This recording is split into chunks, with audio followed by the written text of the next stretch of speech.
Kudüs ve Mescid-i Aksa ümmetin iman ve izzet davasıdır. Bugün Dünya Kudüs Günü. Dünya Müslümanlarının, özgür halkların Kudüs için meydanlara döküldükleri, Kudüs'e olan aşklarını, sevdalarını, hasretlerini haykırdıkları gün. Esaret altında olan Kudüs için gözyaşları döktükleri, Kudüs'ün özgürlüğü için dua ettikleri, bu uğurda mücadeleye söz verdikleri gün. Kudüs, yeryüzüne inen rahmetin adıdır. Peygamberlerin ayak izleriyle mukaddes kılınmış, göğe yükselen dualarla mühürlenmiş, zamanın kalbine kazınmış bir şehir. Kudüs, taşlarına secde sinmiş, minberlerinde adalet yankılanmış bir emanettir. Her sokağında bir peygamberin ayak izi, her taşında bir müminin duası saklıdır. Kudüs, gökyüzüne açılan bir kapıdır. Bir gece gökler onu selamlarken arş-ı alaya doğru bir kutlu misafir yol aldı.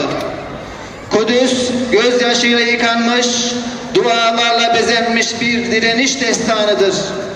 Yüreğinde Yusuf'un sabrını, Yakup'un özlemini, İbrahim'in teslimiyetini taşır.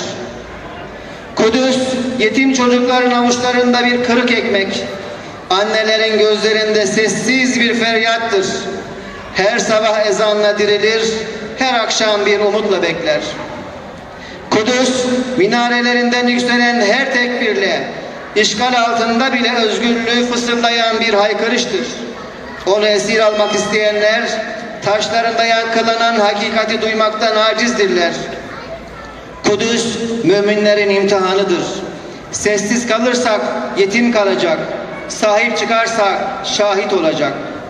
Kudüs, yeryüzünde adaletin yakalanacağı günü bekleyen bir müjdedir. Zira Allah'ın vaadi haktır.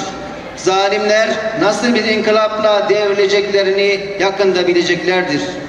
Kudüs direniştir, dua ile bekleyiştir, adaletle gelecek olan zaferin kapısıdır. Kudüs, yeryüzünün en mukaddes şehirlerinden birisidir. Burası peygamberlerin ayak bastığı, vahyin nazil olduğu ve İslam'ın ilk kıblesi olan Mescid-i Aksa'nın bulunduğu beldedir. Kudüs, yüzyıllardır müminlerin kalbinde yer eden kutsal değerlerin ve ilahi hikmetin sembolüdür. Mescid-i Aksa sadece bir ibadet yeri değil.